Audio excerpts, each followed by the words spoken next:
And I went over to the VA and used to go pick up your file, Yeah. and you take it to this lady and tell her I'm going, whatever. So I remember I finished, I went to take my file back so they could put it back in the file, and it had POW sticker on it.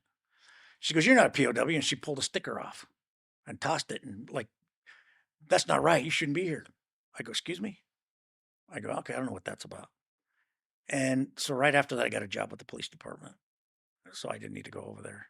And I never checked on it again, never checked on it. And I think that's what happened is when they filed and pushed everything over, it didn't have that POW sticker on the front when they were doing their upgrading and doing all their stuff. Because when I went to try to get to the VA again, um, they didn't have me in their system as a POW.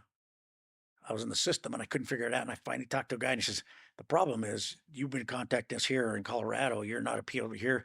And then he started looking, he goes, nationwide, when they did it, to put you in there, they do you have a POW, but for some reason here you are not.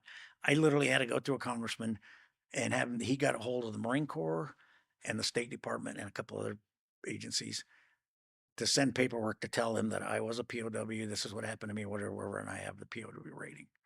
And I had to turn that paperwork over to them. And that was like in 2015. And they still haven't got you the No, they gave me that rate as a POW, but that's and then some other stuff went on, and it was just kind of, we'll have to talk about that another time Yeah, on the yeah, side, yeah. but yeah. Yeah. Well, But it was anyway. But yeah. anyway, but the Iran stuff, yeah, it was. Uh, and we were talking about Rocky, Yeah. and Rocky kept me going the whole time, and I kept him going the time. That's the only reason we survived together.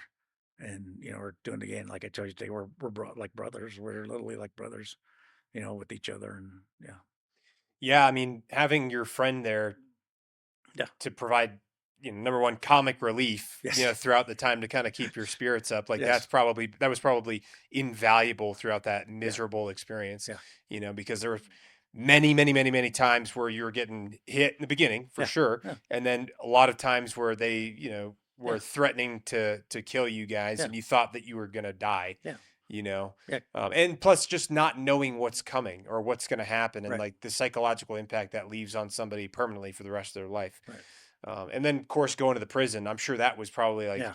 wow, That was this is crazy. it. We're done. Yeah, Like I can't, you know, especially experiencing like the embassy getting overthrown, a whole new government in place, going through everything leading all the way up to that. Like, yeah, what an insane experience, man. yeah, And the fact that you made it through and were able to come back yeah, and become a functioning member of society after yeah. experiencing all of that psychological and physical And trauma. I wasn't sure for a while because I couldn't get a job for a long time. My hometown, I go look for a job at a place, and they go, "Oh, no, you don't need. You're going to be rich. You're going to be rich. You don't need a job."